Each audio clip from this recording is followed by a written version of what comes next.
All right, everybody. It is Steve, the Rogue Scholar, and we have got a huge audience today, folks. Huge. I see you out there. All four of you. Welcome to the show, everybody. Appreciate you joining me. I sat there and before I started doing this, the concept for today's stream, I sat there and thought to myself, how in the world do we solve inequality in this world? Everything that they put out there is always kind of a band-aid, right? It's always kind of like, well, if we give these people $5 more an hour, or if we give them access to even free college, or maybe we, provide them with food every month, something like that, that'll fix inequality. And I just kept thinking to myself, no, it still doesn't touch inequality. And thank you, Janet. I like this sweater too. It's cold as hell in this house, man. I don't know what it is. This area where I stream at is right above my garage, and my garage is freezing cold. So that cold air comes right up through the floor. Great in the summer, terrible in the winter. In any event, but I just kept thinking, how do you solve it, inequality? And I kept thinking to myself, when you have things okay. Like, for example, somebody that didn't go through any divorces, somebody who, you know, didn't have any major calamities in life, didn't have any horrible, moments that scarred them forever, or added debt to them, whatever. Someone like that marginally is 10 years ahead of the average person that's been through a divorce, maybe 20 years ahead of them, right? To ever get them to an equal status just in that would require far more than free college, right? It really would, because you think about people that have saved up and they have money and so forth, and that's just here and now. That's like regular people doing regular things, not really having equal outcomes, but so forth. It's still a huge amount of inequality right there. It's impossible almost to keep people on equal footing. And so you oftentimes hear people say, well, we'll give equal access, but not equal outcomes, equal opportunity, but not equal outcomes. You're like, okay.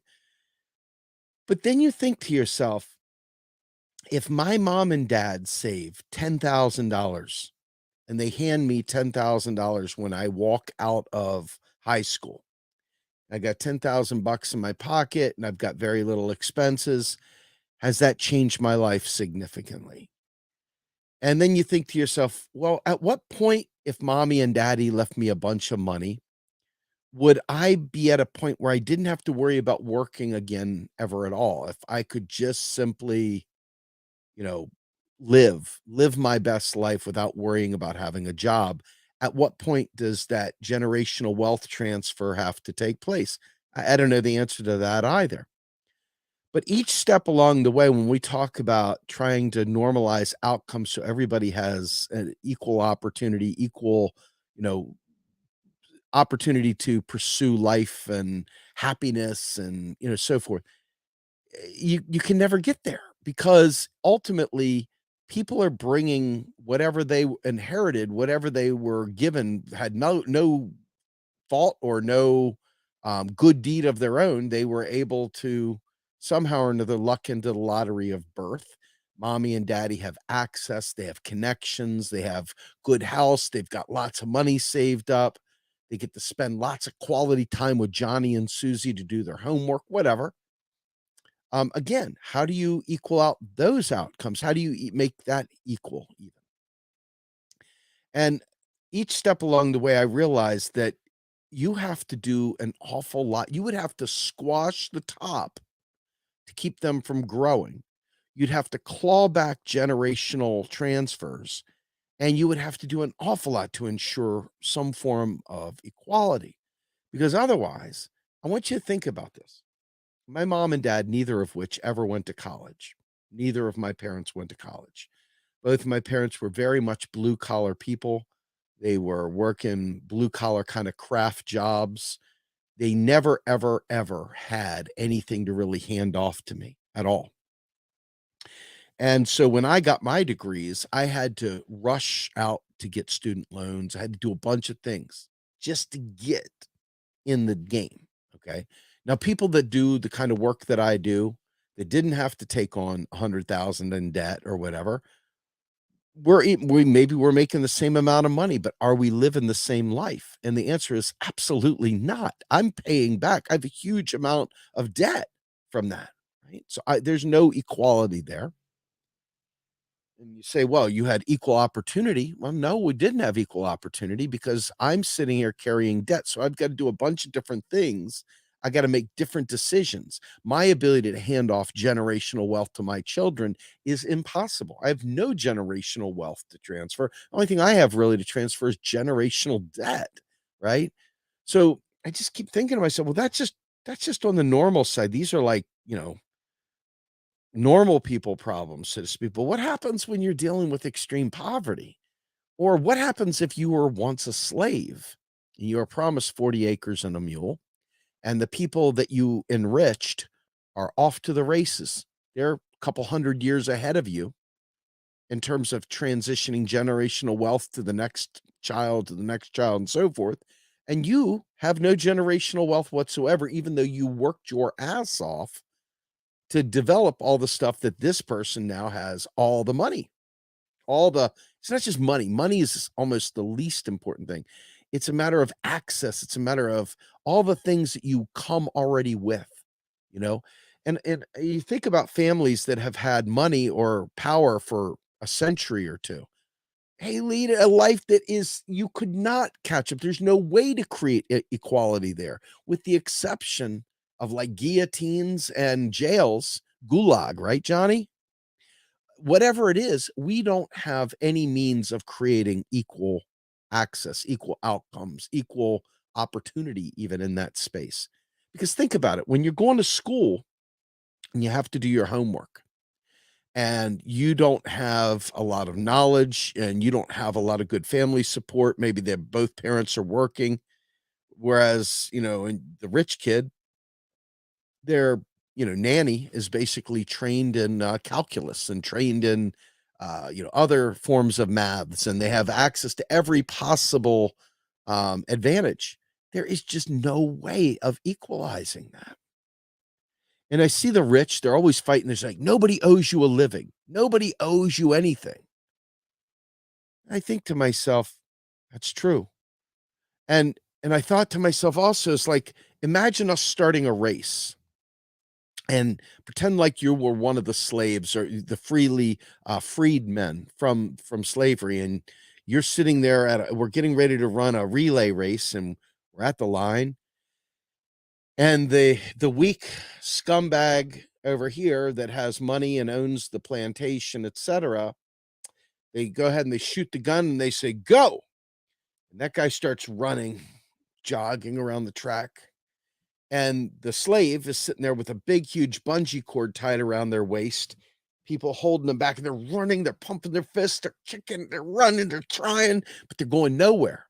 In fact, one might say, in a more modern sense, they're taking on private debt to take on what mommy and daddy over here did for them naturally and can't actually do over here. So as this guy is doing laps around the track, this guy hasn't even gotten started yet. So in order to equal them out, we're looking at like 40 acres and a mule ain't getting this guy equal with this one. It's still not getting them equal. You would literally need to hold this guy back and allow this guy to do laps around the track to be able to get them even sort of equal. And you would have to give them more than equal access. You would have to give them real, genuine opportunity. And then even under that, there's layer upon layer upon layer of self-selection where the wealthy support one another and they help each other, and they don't see us even as people. They see us as servants. They see us as people that should just do our bit and allow them to live their best life. And I just think to myself, how in the world do you ever create equality? How do you do it? So I love sports. And so I started thinking to myself, well, hey, how come, sports seems to have a different champion every year? How come sports seems to have different teams winning their divisions every year? And I think to myself, wait a minute, hold on. Even these billionaire sports owners understand that their sport would be stupid as hell if they don't create a level playing field. If they don't create a salary cap so the richest owner can't just run off and buy up all the great talent and leave everybody else alone. It would be a very, very boring, very, very boring league, wouldn't it? If there wasn't some form of equality baked in. And you think back, they used to have all kinds of rules. It was like, you can't do steroids and performance enhancing drugs because we got to keep it even. I mean, you have a guy come in an eighth of a second too soon on a pass interference call, and the owner's like, "Oh my God, what are you talking about? Justice? Where's the justice? He mugged him. He tackled him before he caught the ball. What do you mean?" And so they're into justice.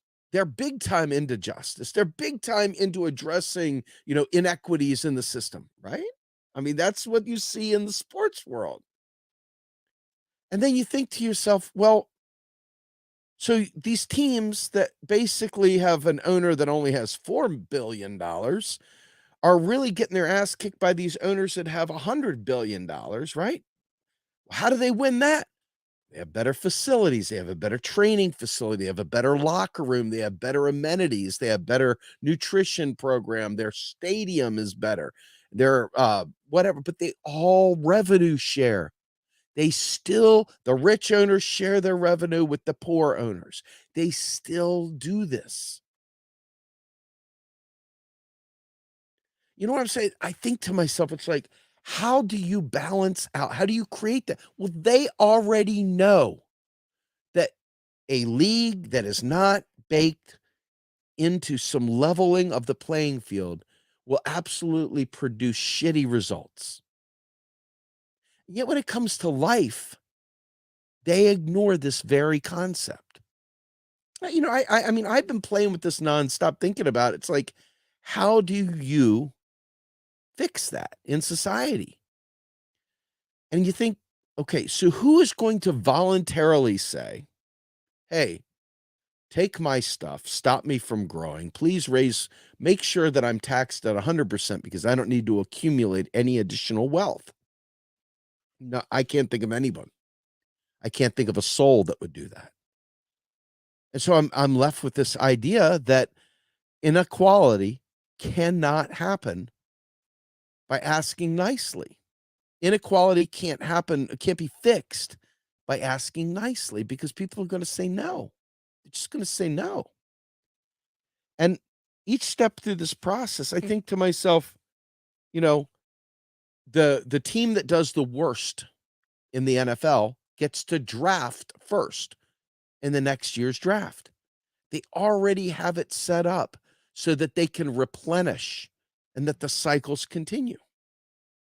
It's kind of amazing to me that they see it so clearly when it comes to sports, but they can't see it so clearly when it comes to life.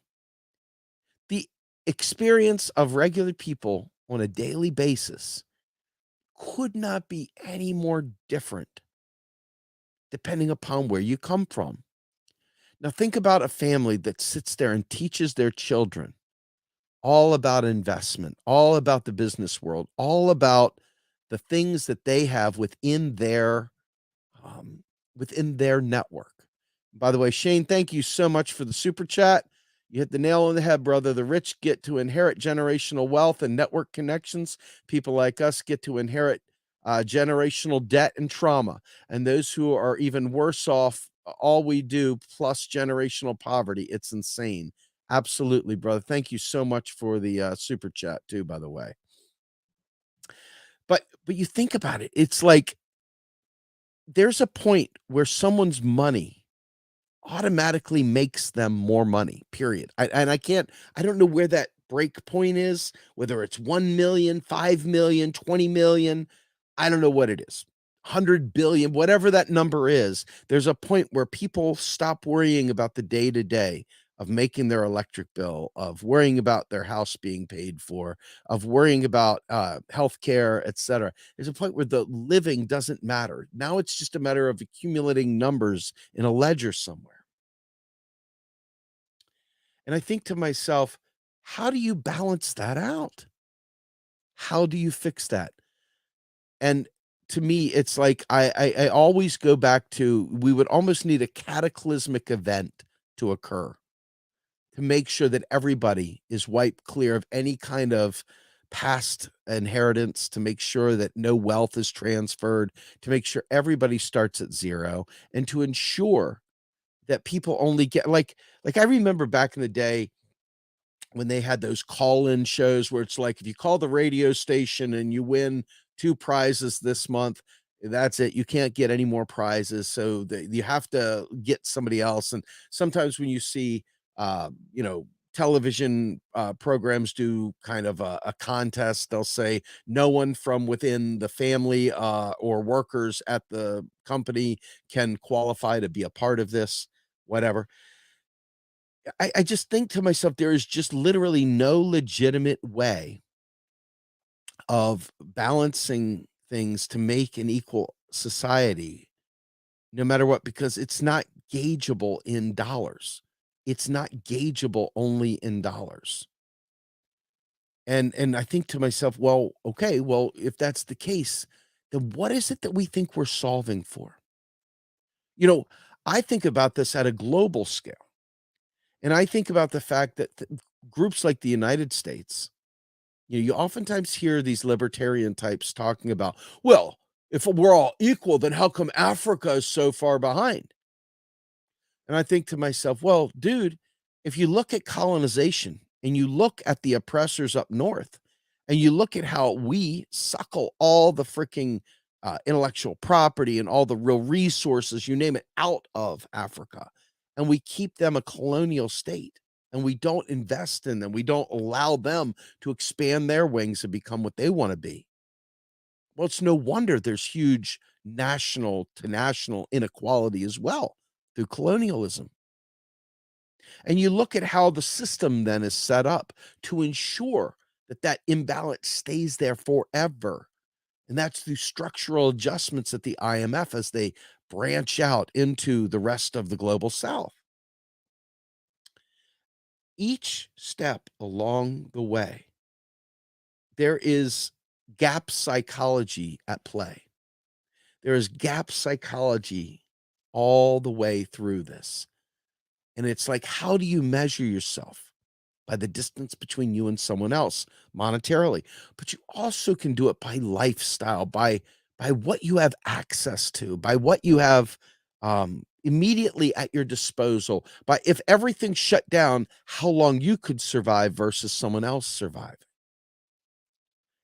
And it just kept going and going and going. And I realized in the end, I don't know that there is a way to solve for inequality.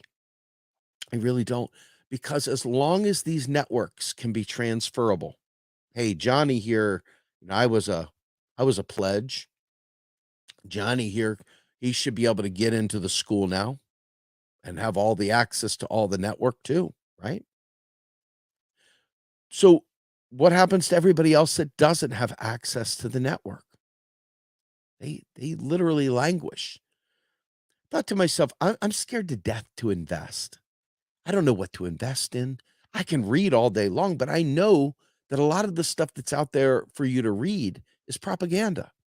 Just like the way the Bitcoin thing was. The people that had already secured Bitcoin from the early days were desperate for newcomers to come in, buy it up, to pump it up, and then after they've hodled, okay, then they dump, pump and dump.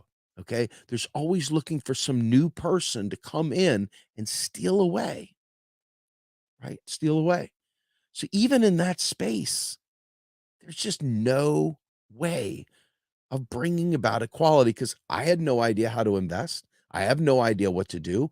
I have no idea where to go. Okay.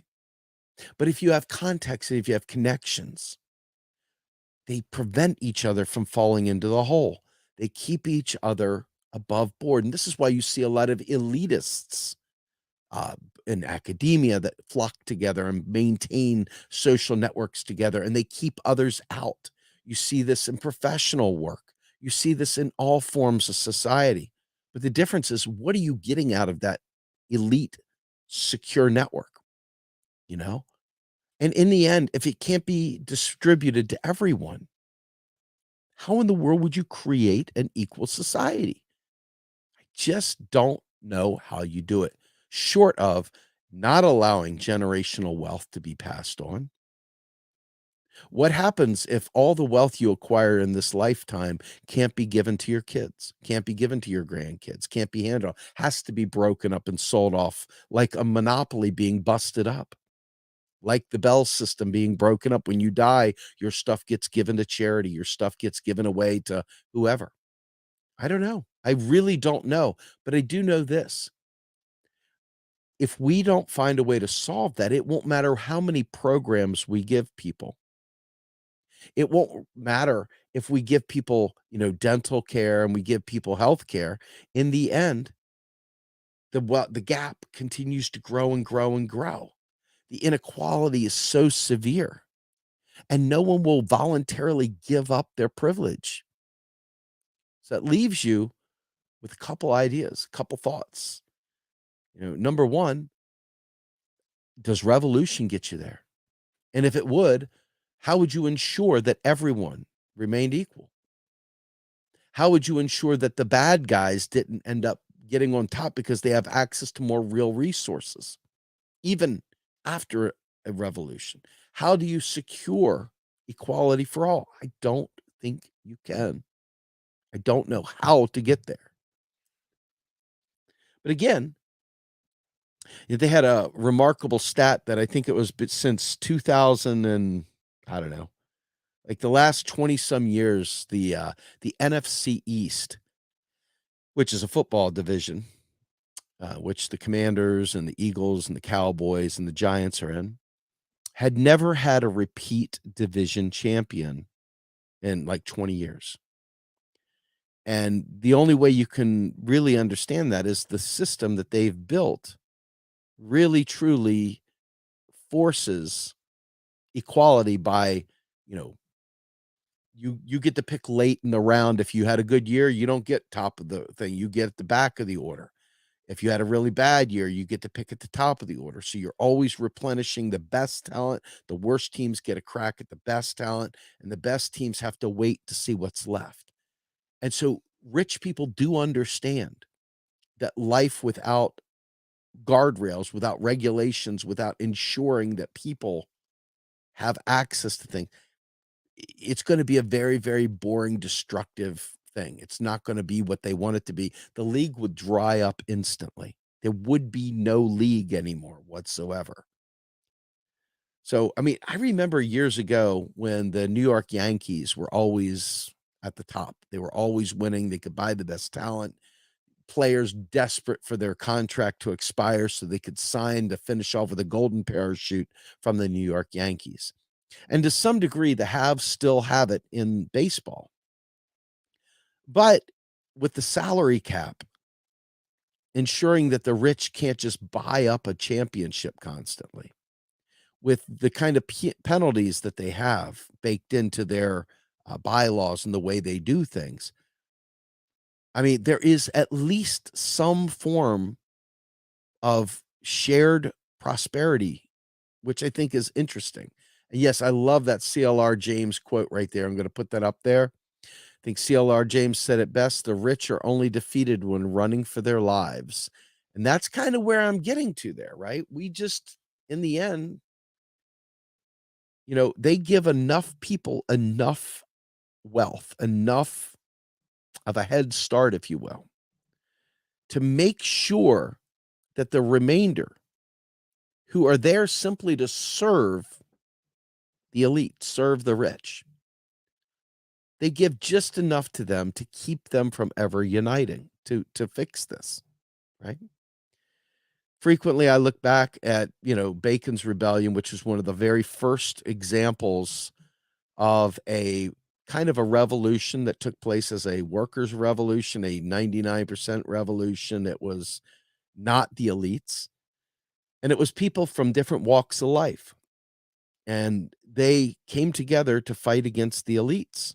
Now, it didn't work out in the end. What they ended up doing was giving poor white slobs like an extra 5 cents, and that broke up the kind of solidarity they had.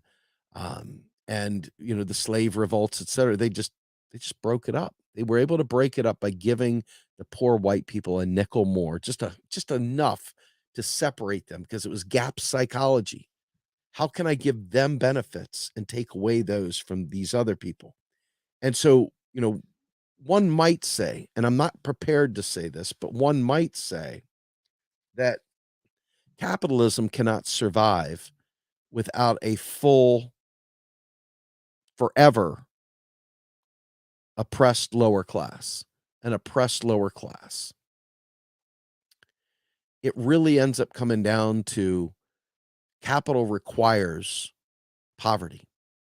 Capitalism requires poverty to ensure that there are always people there to do the bidding of the wealthy. And they want to keep you precarious. Why do they want to keep you precarious? Why is equality absolutely anathema to their plans, their goals? And in the end, if you can't be controlled, they can't control you. And if they can't control you, they can't use you. If they can't use you, they got no use for you, right? You're just eating food and taking up shelter and whatever. They need a lower class, a permanent underclass that will clean their toilets, that will take their trash out, that will make their beds for them, that will make sure coffee is ready at 6 o'clock in the morning, and that they will have, their food on the table, and they'll be able to drive back and forth to the airport and so forth. We have to be kept in precarity for this system to work. Because if we're not in precarity, if we're not suffering, then we might actually not choose to serve the rich. Okay. I think to myself, what is the advantage there? And the fact is, they don't want to have to do their own work. So let's see. I see some Smedley Butler stuff out there. I want to make sure. Here, let's put this up here. Cat whatever. Question. How is it that Smedley Butler told us the savagery of corporations and politics in the 1900s, and we think we are just discovering this today? Is this a fair question? You know what? Let me tell you. Funny you should say that. I think it's worth talking about momentarily.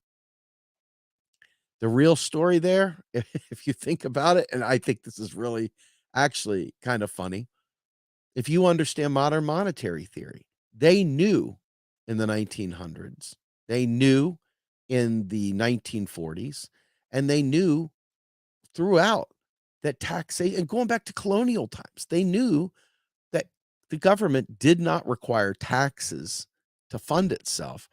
They would literally burn the tally sticks and the tobacco, kind of, the different money, the colonial money. They would burn that stuff, man.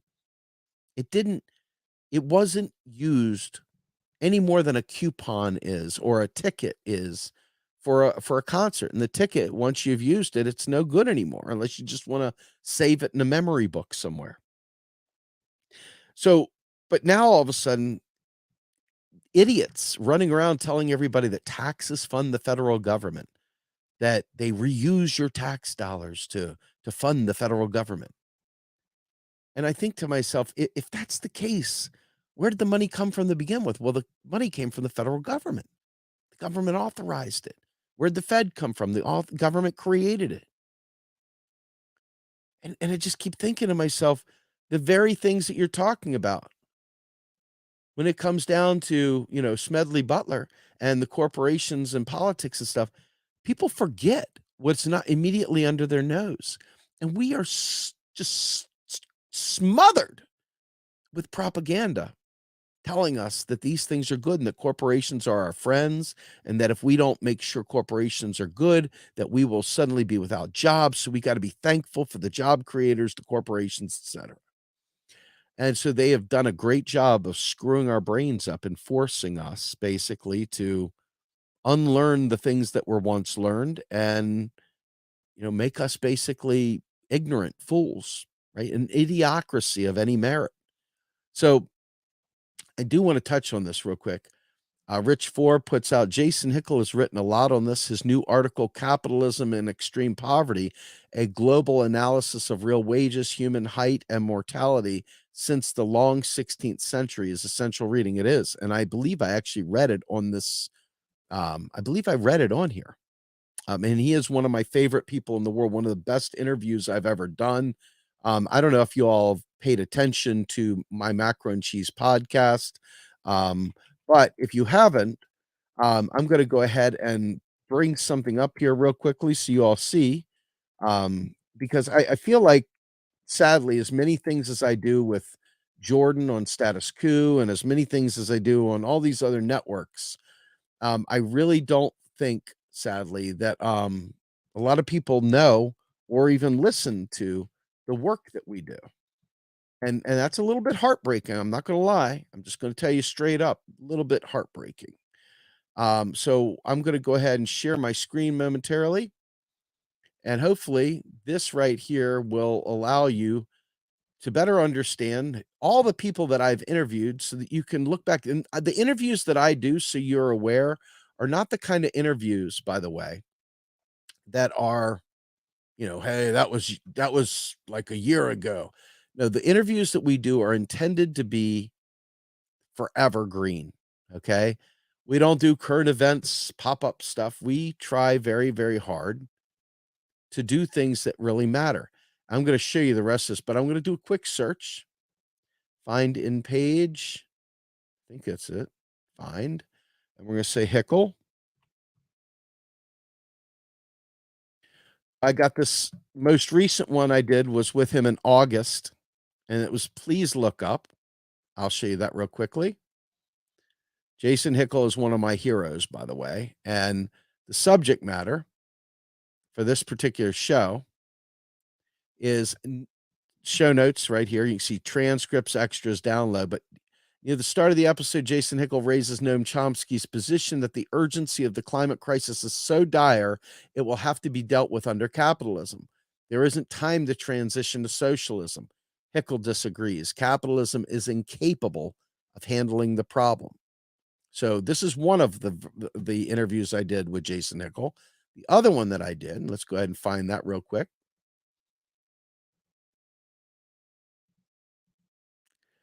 When Less is More with Jason Hickel. And this is going back to September 2021. Strongly recommending checking this out. Steve's guest, Dr. Jason Hickel, is an economic anthropologist. Before unpacking the implications of degrowth, we need to understand the language of growth has served to justify the exploitive ravages of capitalism. Paraphrase Lenin, its highest stage, imperialism. Please, folks, I've interviewed all of these people. I just don't think most folks bother checking out our podcast. It makes no sense to me.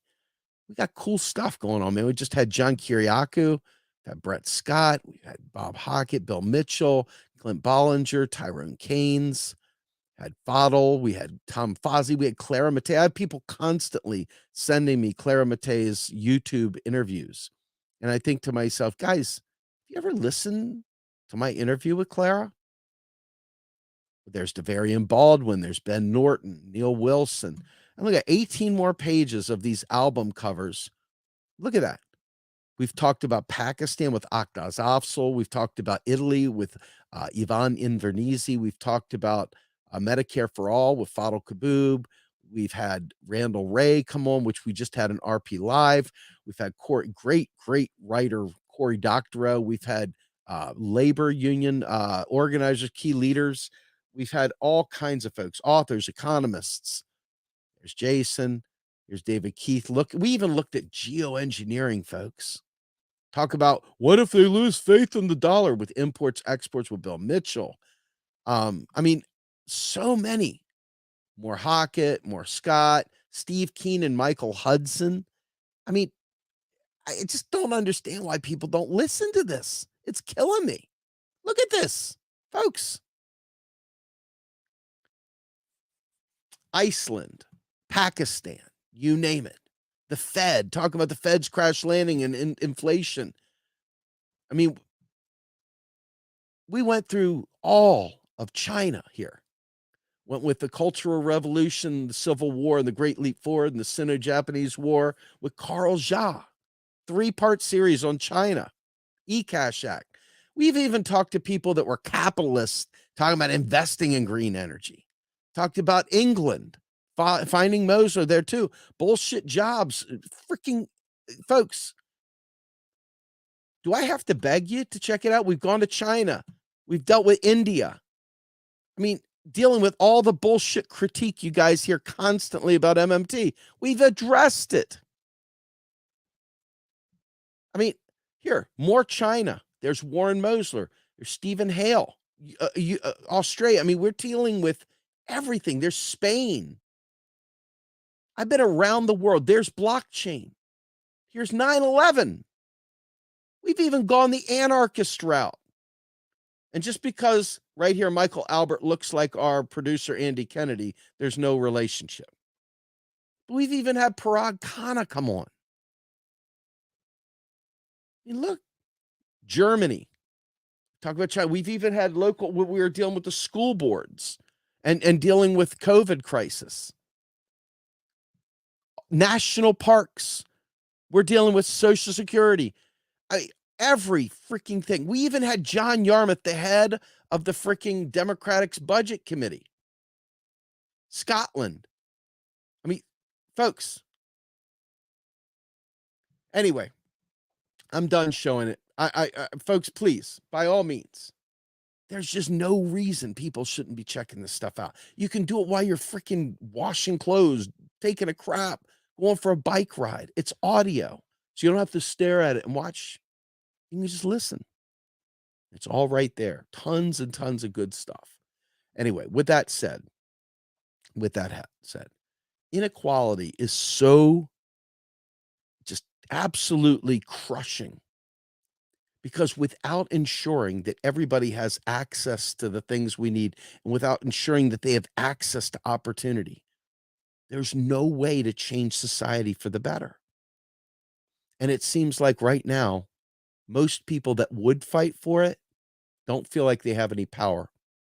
So they stay quiet. They just ignore it.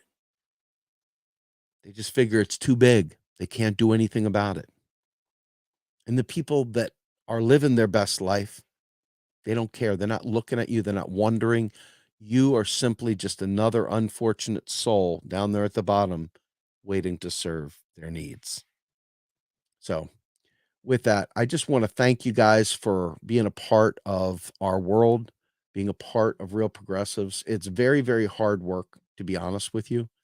We don't really get a whole lot of love because we're not covering current events. We're not running around doing YouTube flame wars with other alt media people. We're not out there doing the kind of stuff that would get us the kind of notoriety we'd like. We're trying to cover important subjects. We're trying to bring experts to the table. We're trying to make sure that we can bring about the kind of change that we would like to see. It's very freaking hard. I'm not going to lie. It's very freaking hard. Shoestring budget and worse, shoestring support. Very few people that actually stay in the game and fight and help make things happen. And so for that tiny core of people that actually don't give up, don't quit, don't walk away, don't leave you high and dry, that very small core group of people, it's a huge lift to try to make this thing happen and try to bring about any kind of understanding, because you can't change anything if people don't agree that this is a problem. And if they don't see solutions, there's nothing to change to other than being angry. And angry might get you in the door, but it doesn't solve the problem. And short of a violent revolution or a massive catastrophe, I don't know how you fix this. 100% tax rate, getting rid of corporations, redistributing all existing wealth, blah, blah, blah. All that sounds great. There's no energy for that. That ain't happening. We have never seen a global power elite more entrenched, more wealthy, more in control, from the technology to the media to the consolidation in every major industry. The rich are getting richer, the poor are getting poorer, and there is no one coming to help us. There is no political party that is fighting for this. There is no politician meaningfully fighting for this, including Bernie, including AOC, including Rashida Tlaib, including Ilhan Omar, including any of your squad members. Not one of them is meaningfully fighting for this. Okay? Not one. Not a single one of them. So, without having any energy, without having a shared understanding that this is a problem, with idiots running around saying no one owes you a living, no one owes you anything. The libertarian trash that says garbage like that is running freaking wild out there. They don't understand the federal government could, in fact, invest in its people. They don't understand the federal government could, in fact, eliminate all generational wealth, could wipe it out, could make it impossible, could make inheritance tax 100%, could do anything, but it won't. Why? Because our government was always set up to protect capital, was always set up to protect the elite, to always protect the elite at the expense of the poor. If you're interested in history on this stuff, please, besides checking out our podcast, by all means, check out Howard Zinn's History of the US, People's History of the US. It is must read, must read material. Okay. And you need to really start getting a handle instead of romanticizing the founding fathers, instead of romanticizing the Constitution and the Bill of Rights, instead of romanticizing all these things. Recognize that they were built and put in place by the rich. They were put in place by people who wanted to protect their private property from any ne'er-do-good. And then simultaneously, they turned everything around and made sure that we all suffered to continue their wealth expansion. And it's been going on now, well, since the founding of this nation and before that even. So with that, I want to thank you all for coming. I am going to say it's an early one today, 43 minutes in, but I'm hoping that this concept of equality, you think about it, it's like being born on third base and thinking you hit a triple is a bullshit way to live. But it is also the way a huge amount of people in this world, not just this country, but this world that did get born into privilege, believe. And they all believe that you're a worthless, no good loser that just is wanting to take. They think you're trying to take from them. They think it's your hard earned tax dollars that you're going to take from them to pay for your bad decisions. They don't recognize that they were born on third. They really do believe it was their hard work and ingenuity coming out their mother's birth canal that made them this great person that they are. I think it's really important to understand what you're facing right now, what we're facing right now. We're not dealing with people that have any understanding or care whatsoever about us. We're dealing with people who, in their mind, we're simply here to serve them and nothing more. So, with that, I am Steve Grumbine. I am the Rogue Scholar, and I am hoping that you all will subscribe, please, to the channel. Consider subscribing to the channel. Consider becoming a donor. Consider, like, look, watch this. I've got my phone. I go to the video. I hit like, and hey, I hit subscribe too. And I left a comment. That kind of crap, unfortunately, is the rules of the Twitter and the YouTube algorithms. And they don't let you see the content. They don't let you get there unless they see people liking and sharing and engaging.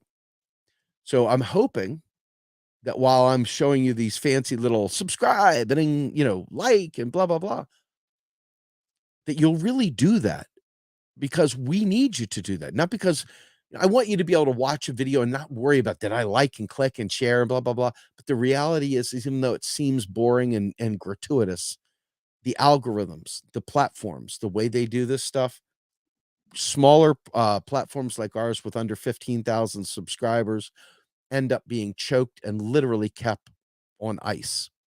When I look at our subscriber count, we stay at like exactly 13,500 or something like that, 13,580 or something. And it might go up 3 in a month, and it'll go down 3 in a month, it'll go up 3 and down 3. They're shadow banning the hell out of us. Okay. We need your support. Most of our, I mean, 13,000 people don't get our notifications, I assure you.